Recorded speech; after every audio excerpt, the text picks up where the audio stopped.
like the fall of '86. I had just gotten sponsored over the summer, got the cover of Thrasher magazine, went to Oceanside, won the contest, returned to Jersey, you know, sort of a minor celebrity. It was like an overnight sensation kind of thing, you know. Prior to getting sponsored, I was the skater that everyone made fun of. So when I get, you know, I get back to Jersey and I'm sponsored and I'm on Pal Peralta, I'm part of the Bones Brigade, like, there's kind of a backlash to it. And there's excitement amongst the skaters, but at the same time, you know, there's like, why him, kind of, you know? My high school made this big display cabinet, and it had like the trophy from the contest, the cover of the magazine. You know, I went from being a wallflower to like standing out. And unfortunately, what it didn't bring is attention from chicks, you know? Which is all you could really hope for in life.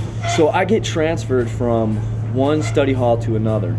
And the study hall that I get transferred to, it's in the cafeteria. There's a bunch of younger skaters. I'm hanging out with these dudes, just rapping out, and all of a sudden this carton of milk just lands on the table and just milk disperses everywhere, all over us. I'm like, what the fuck? And the other kids, they're like, oh, it kind of happens every day. Those burnout dudes over there always fuck with us. And I was like, well, it ain't happening no more. So I got up, I went right over to the table where it came from. I said, hey, which one of you motherfuckers threw the milk carton? You know, and they're like, what the fuck you gonna do about it? I'll kick all your fucking asses. This one dude stands up, and me and him start like kind of shoving each other. Teacher comes and breaks it up, escorts us both to the office. The principal tells us, you know, just go home. Both of you just go home for the day. That's it, you're done for the day. Later in the day, school's getting out. We had a spot we skated. You know, on that particular day, it was probably 25 to 30 guys skating. So it was a typical day where I'm just flying around the parking lot. Like I said, I had become a bit of a local celebrity, even with people that didn't skateboard. Everyone was aware, oh, that's that skateboarder guy, that's that skateboarder guy, you know? So these two dudes roll up. They roll up real quick. They throw their bikes down or whatever. I had just gone off the jump ramp and landed, and they come around the fence, and they're kind of like rougher looking dudes. The older guy comes up and he's like, are you Mike Vallely? I was like, yeah. And I'm thinking that he recognizes me or he wants to meet me. So I'm just about to like extend my hand to shake this guy's hand, and he just sucker punches me. And to this day, it's probably the hardest, most direct punch I've ever taken to my face. It absolutely just about knocks me out. Like I fall down, take a knee, like a second of blackness. The punch was so hard that it really sort of took all of the fight out of me, if I had any in me. It didn't spark an adrenaline rush or anything like that. And all of a sudden there's just like a blitzkrieg of punches and kicks coming in from all directions. These two dudes are just unloading on me. The first punch has fucked me up so bad that I'm not really feeling anything else anymore. I'm aware that I'm getting punched and kicked, but I'm not like, I'm just so like, I'm in some other place, you know? At this point now, I'm face down on the ground and I'm getting stomped on and getting kicked in the ribs. And I hear one of the guys yelling over and over, you're never gonna skate again, you little fucking faggot, you know? My head is on the ground, I look around and I see everyone just kind of watching. There's 30 guys here. And no one has made any effort yet to stop this assault. And I look over and I see my best friend at the time, my one guy that I thought I could always count on. He's sitting on his board and he's got Thrasher magazine in his hand and he's looking directly in my eyes. Yeah, I was just looking at him like can you believe what's happening to me? You know? He looks at me and he's holding the magazine and he just puts his head down and turns the page. And that's when I knew I was on my own. You know?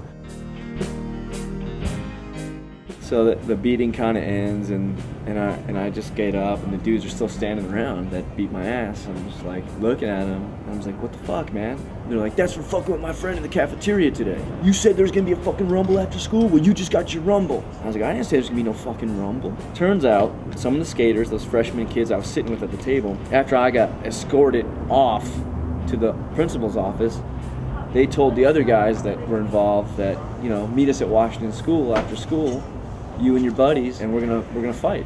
Skaters versus burnouts, rumble, you know? No one told me. I was completely clueless, and there was only two guys there to fight, and they decided to fight me. It got weird after that as well with the skaters, because now, okay, these dudes take off, and I'm left with all these guys that, you know, watch me get my ass kicked. And I said to one of the kids that apparently instigated this beating of mine, I said, hey man, like, you had no right saying that we were gonna fight anybody after school. I go, and then you don't even help me. And he says to me, he's like, I thought you were tougher, dude. You're a fucking pussy. Now this guy's calling me a fucking pussy. And I know for certain I can kick his ass. So I'm like, fuck you, dude. Fuck all you motherfuckers. And I just take off. So that night, my buddy, who was sitting there reading the Thrasher magazine, calls me at my house and says, hey, all of the skaters are in my front yard and they're looking for you and they want to fight. Now, like, I've been sitting on this all day that I just got my ass kicked and I'm not happy about it. And I'm like, all right, tell them I'll be right over, you know?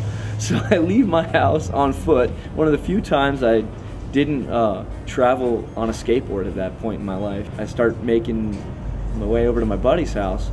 And my buddy lived on a major highway. And he was up on like a hill. And then there's the highway and then there's a shopping center parking lot below his house. And as I come around the corner of the shopping center, all of the skaters are like in this huge semicircle waiting for me. They know what direction I'll be coming from. And as I come around the corner, I see the one dude that instigated the fight, that said, you know, there'll be a rumble, and the guy who, you know, tried to call me out, called me a fucking pussy. I see him standing in the center of the semicircle. And as I'm walking towards him, I see him start taking his fucking necklace off. In New Jersey, if you're taking your fucking necklace off, it's a fight, man. Like, there's no other reason to take your necklace off unless you're gonna fucking fight. That's Guido shit, you know? Again, I'm not here to exchange words. I just walked right up and I actually took a shopping cart and somehow lifted it off the ground and threw it at him. And everyone scatters at that point, and it's just me and him, and there's a parked car in the lot, and he starts running in circles around the parked car, and I'm chasing him this way, that way. I finally catch him and I take him to the ground and I start punching him. He had pretty long hair for a skater, especially at that time. And I grabbed a lot of his hair and I was pulling on his hair and I was socking him, and he reached up and socked me directly in the face. And he landed that one punch, and then all of a sudden he's like, he starts screaming, my hair, he's pulling my hair. And everyone runs in and pulls me off of him like, dude, come on, he's had enough, you know? And he gets up and says, you fucking pussy, pulling hair, you fucking girl. And then he looks at me and my nose is pouring blood. I had just previously broken my nose badly and had surgery done on it and all this stuff, you know? And to this day, if you tap it, it'll start bleeding. So he goes, your nose is bleeding. I fucking won. I fucking won. I was like, you didn't fucking win. He's like, I fucking won. And then like everyone there is suddenly convinced that he won the fight too. And I'm like, this is fucking nuts, man. So then the next day at school, I heard those dudes kicked your ass. I heard the skater dude kicked your ass. You know, you're nothing, man. You're not even a good fucking skater, you know? That was it, man. I was done. Dropped out of high school. You know, I was done with that town. I was done with those people. I just saw how it really is. When good things happen in your life, people don't want to celebrate it. People don't want to be there for you or be happy for you. They really just want to knock you down.